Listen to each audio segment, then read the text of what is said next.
Hello everyone, and we are back to the 2016 African Chess Lounge Tournament, and this is a game between Henry Mohamed Steel and Charles de Villiers, or de Villiers as my grandmother would say. And de Villiers is actually a veteran in our country. He's won the South African Open about 6 times, I think, and he's 63 during this game. So he's rated 2246 versus Henry with a rating of 2407, one of his higher ratings. And okay, let's jump into the game. We have an accelerated dragon and a lot of maneuvering between both of these players. Their theory is pretty much on point. I'm not going to stand still at too much in the beginning, but just know that, okay, that pawn you get back on e4, and d6 is probably a moment just to quickly look at. The other way of playing it is d5, and you're not really losing the pawn after d5 because there's a complicated line if you go into bishop takes d5, but this piece is hanging and this piece is hanging, but in the end b2 is actually a weakness. We can go down the line quickly just to show you. c4, I'm hitting the rook. After rook a6, bishop takes. Now that pawn's hanging. Rook b1, and the queen trades allows this rook takes a2, and black has got full compensation here, the three pieces, and it's a relative endgame. Both sides still have their bishop pairs. d6 is a quieter move, not walking into any known draw lines as far as I know, and okay, it's asking for some action, and that is what we do get. Queen e2, opening a discovery on this knight. The knight needs to go back, and now the move bishop b6, forcing the queen to d6, but actually getting the bishop to this square so that, okay, we'll see now, so that all these squares are cut off for the rook on the a file once this knight moves here, thanks to this bishop. So this is a kind of structure that Henry was looking for, but we still have some more maneuvering, and it's actually at this moment that Charles plays a new move, and this move hasn't been seen before in this position. It's a novelty, and it's pretty cool because the way you might want to play it is queen g4, and this is simply just looking to trade queens. And white will probably just not accept your offer, and then you'd go queen h5 after the move f3, and the move will be in white's hands. He's got this nice retreat for his bishop to go to, and the knight is going to come back into the board. So queen f5 doesn't even give white that option. It says, okay, well, play f3 out of your own accord.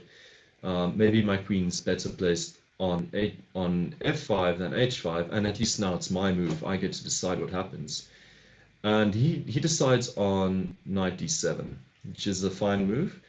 And now Henry could have gone for a very sharp line, but it's drastically sharp. Both sides keep their material at the end of it, but your chances as white, I feel, are pretty good for pushing further if black doesn't respond correctly, and it feels more difficult for black to respond to this following move, rook d5. And the point is that the queen doesn't have many squares to go to. Both f6 and f4 are simply met by, let's say, bishop e3. And the point now is that this is a pretty big threat. The queen doesn't have many squares to go to, even this e6 square. If the bishop gets here, the h4 square is gone. And the bishop really wants to get to the square. And it does so now with tempo, or at least it makes some threats that black will need to deal with. And this really puts a hold on black's position. So the same kind of with queen f4 and bishop e6, and going queen b4, c4 seems like a lot of compensation. This hold on the position is quite a lot, and it feels like a comfortable position for white to start advancing in. So most likely black would not go for this. The sharpest way to deal with rook d4 is to go bishop e5, and bishop e5 might be a tricky move to find over the board, but you don't lose any material after f4. The point being that you can go knight takes b6, and after f takes, hitting with tempo on the queen, you go queen d7, and white can try and capture this knight, and now queen takes c7 gets most of the material back, and okay, you can just trade that knight for the bishop, and now black has got a nice intermezzo which sorts out the center for a while. Just simply d takes e5. And he doesn't need to recapture this knight immediately. and the center holds, and the computer thinks this is about equal. So this was if he had gone rook d5, and the line had become very complicated after bishop e5. Instead of rook d5, after knight d7, Henry goes bishop f2, just throwing that bishop backwards. And we see some more maneuvering. We have queen going to h5, hitting at this knight, and the knight retreats to b5. b5 immediately was also an option for Charles, but different strategies behind both moves. So knight b5 also stopping, sorry, the advance of the b pawn, and we see b6, and this bishop gets to e1 and knight c3, heading for that e4 square. These knights, these knight-off knights are finally getting back into the position. This weird one over here, also back in the position again. And now he's actually got a good idea, Charles. He just wants to trade off this bishop. We see the move knight d5. Also possible in this position, the move knight d5. It's not really that clear if white can play bishop c4 here to stop this trade, because of the cool move bishop e6, just challenging this bishop. And okay, trade, you simply have knight takes e6. And I'm not seeing anything else in this line. The computer just recommends b3. You can't discovery or anything, because in the end of the line the queen just takes on c4, because the queen is also putting pressure on that bishop now. So bishop e6 is a nice move in the position, after white tries to hold on to the bishop, his bishop pair. So after knight c5, we have just knight d5, allowing that trades, and that is done, and a takes b3. And a takes b3 is setting up c4, which has been an idea in just consolidating the knight in the center, is quite a thematic idea in Henry's style of play. We've seen this in a few of his white knight-off games so far. Queen b7. I'm not that much of a fan of this move. I was considering the move bishop e6, and the tactics don't work out. After knight b c7, just simply the queen hangs, so that isn't possible. So you need to try knight d c7, going off the queen, and but simply queen c8. And okay, white can trade, but now it just goes to the endgame, and black is fine. So bishop c3 should probably be tried, and I think black can kind of force this trade in the end, and just again queen takes e6, and black gets a comfortable endgame position. So bishop e6 is really, but I think it's a strange move. Maybe walking into these complications, he might have seen ghosts or something in the end of the line. Just queen b7 immediately, a more safe move. Bishop c3, just getting rid of this dark squared bishop before advancing his c4 pawn and consolidating the knight. And this knight is challenged, and okay, the trade happens. Now the move c4, and okay, after the move rook fc8, this move is probably still fine, but I think this was all of these moves following, these 5 following moves was an opportunity for Charles to maybe try some play on the queen side. So after c4, maybe he could have just gone knight a7. The point being that if this knight tries to retreat, then you can continue play on the queen side with b5. And if knight d4, then bishop takes d5 should win this central pawn, giving up that e7 pawn. But the positions without the minor pieces seem to favor black. Not favor black, at least help him in the endgame. So knight a7 was clearly an idea, but rook fc8, looking to do something more with this rook over here. And now rook fe1, and I think rook a8 is now the start of something that becomes a bit more dubious, because it's not clear what this rook wants to be doing on a8. It's not really achieving anything on the a file, and maybe just trading off this bishop and knight a7 again, uh, acknowledging that you're probably going to lose this pawn, but in hindsight, it's these types of moves are always easy to make because white has got double pawns for the pawn he's up. So knight a7 definitely necessary now to alleviate some pressure in the black position. Instead, rook a8 is a bit more mysterious going after this file.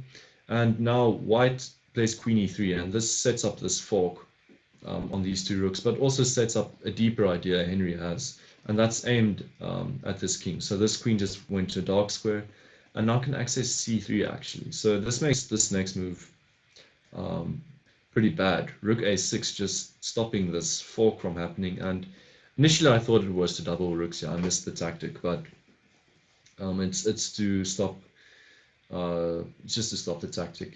And this was his last moment. Instead of rook a6, he could have, after queen e3, could have just traded that knight that was attacking there.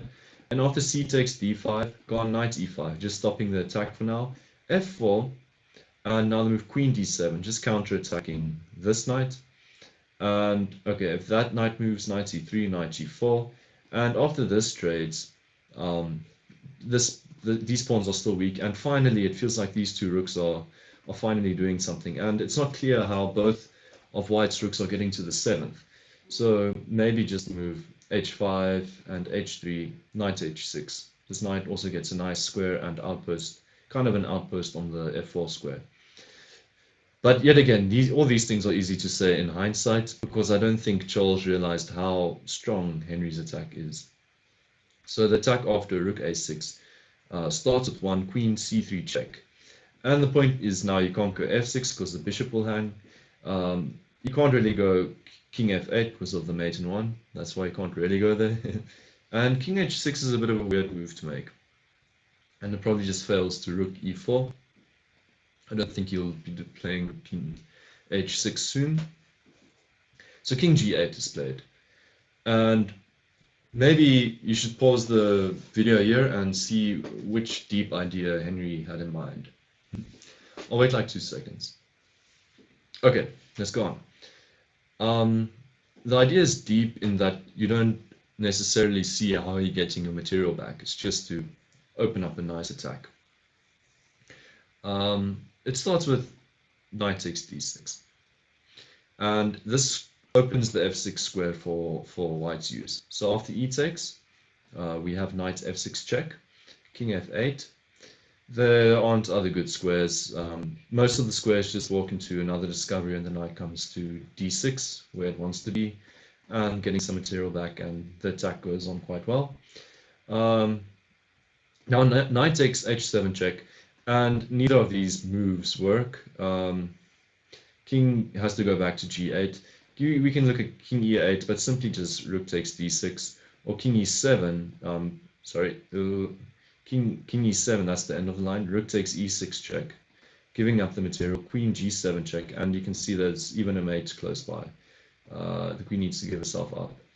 And one of the key points here is that when you open an attack on the king, you need at least 3 pieces in the attack, especially if you're sacrificing material.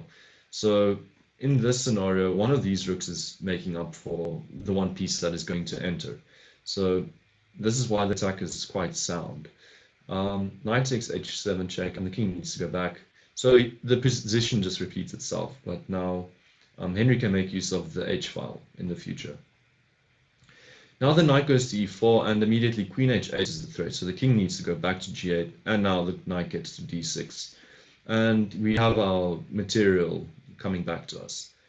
Okay, now a stronger way to have continued the attack for Henry would have been to go queen f6 immediately, because this kind of always threatens rook takes d6, as well as the rook e4 move as well. So the way it needs to be stopped is a bit awkward for black, and a lot of the sacks tend to work, and you can also start mounting more pressure if the queen goes via e8.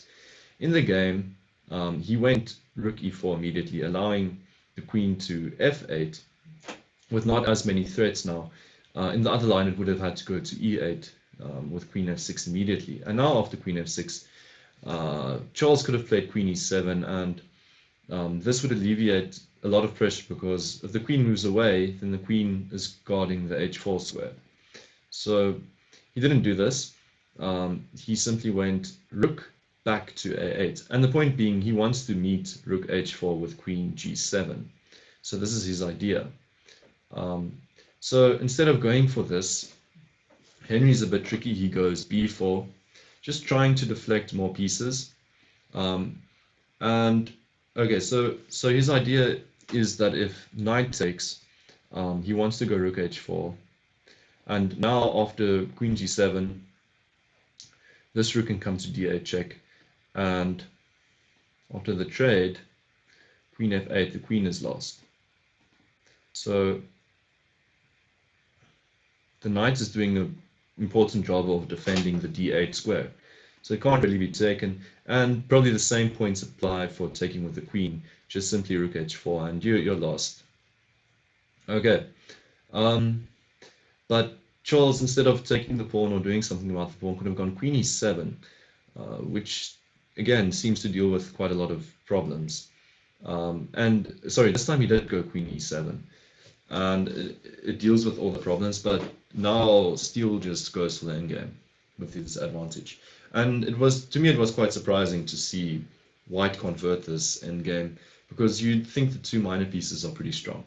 But let's see how the passed pawn, technically one passed pawn, I think you can make a passed pawn on this side, and a rook trump the rest. So what he does first is centralize the pieces.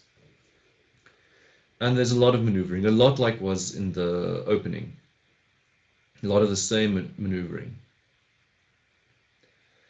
And this was quite key. He didn't take with the king, he just left that pawn, knowing his key idea is to advance this pawn with his king and push Black's king even further back with his one passed pawn, and h3 was played.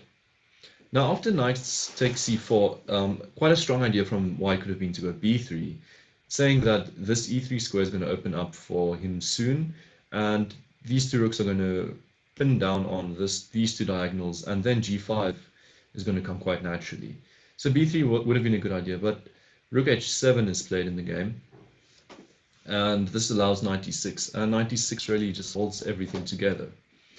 Now the difference is g5 is played in the game, and king e5, putting pressure on this knight, could have just been met by knight e8. So let's quickly go back a moment. Let's consider b3, but now knight d6. Now this is suddenly just kind of losing by force. Rook e3 check, just kicks the king away, and trying to go to d7 to hold on to the piece is just simply going to walk into rook e d3. So that isn't possible. So you need to do something else with the knight. So the knight becomes inactive on a5. And still rook e3 check is very strong, forcing the king to f8, and rook d8 check, forcing the king to g7. And now finally g5, with the pieces really misplaced, and this knight not seeing the light of day immediately, seems to crush quite convincingly. So one small improvement in the endgame to be made, not rook h7. Knight e6 holding on to everything, g5, king goes to e6, and knight e8, everything is held together. And we reach this moment where the rooks are traded off quite cleverly, with rook e1 check by Charles, realizing that the game is easier drawn when the rooks, when one pair of rooks come off. And you can see the white king can't go anywhere, so you need to exchange rooks. So rooks are exchanged, and the move knight d6 check, king d4, and we've reached probably the final moment of the game. It's black to play and draw now. All that nice sacrifice and everything that Henry did, the initiative has faded away with not the greatest endgame technique from his side. He's played very great endgames, but this is probably not one of them. So try and find the winning move here for black. You can pause again. Okay, so if you went knight takes f5, you lost the game. Check. So why does this lose? Simply to king e5, and the knight can't go back to d6.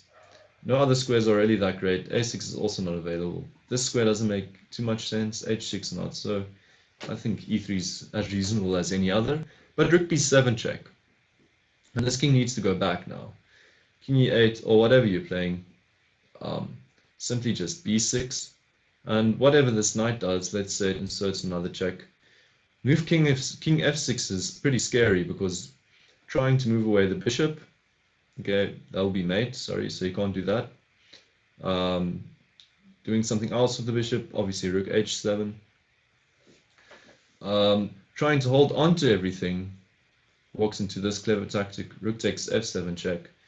And you can't go knight takes just because of another queen coming. Which is pretty much what happened in the game. In the game we saw move check, king E8 and B6 and then G4. But now after this move, rook takes F7, the game was over. Charles did try one more funny thing. He just went knight F1 and then after the knight was taken he resigned. Okay, so one last move for giggles.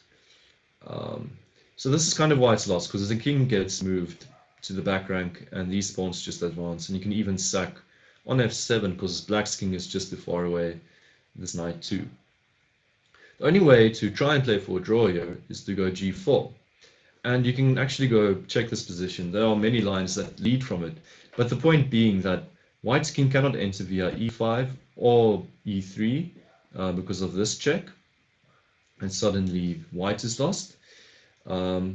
This square is available, but now you're moving a bit too slow, and maybe even black can make a threat out of this. So the only real options, you can't go rook B8 because you're not even entering on the G file because of this bishop. Your real options really in this position is rook C6, which drops one of the B pawns with check, or rook A6, which also drops one of the B pawns with check. And the point now is that the B pawn is one tempo further behind, and the G pawn is now a new priority for white. So he doesn't have as many threats, actually needs to deal with one, and you are getting one of these pawns off. And probably you can even just sack one of the minors for the other piece if you have correct in-game technique. So yes, what a great game. A lot of excitement, up and downs, and then a random moment where the game could have just been drawn again in the endgame. I hope you enjoyed, and please go subscribe to the channel if you want to watch more South African chess players games and want to be notified when they come up. Also suggest to me which players I should analyze in the comments section. I will take most suggestions if they're South African players and they're good. Okay, thank you for watching.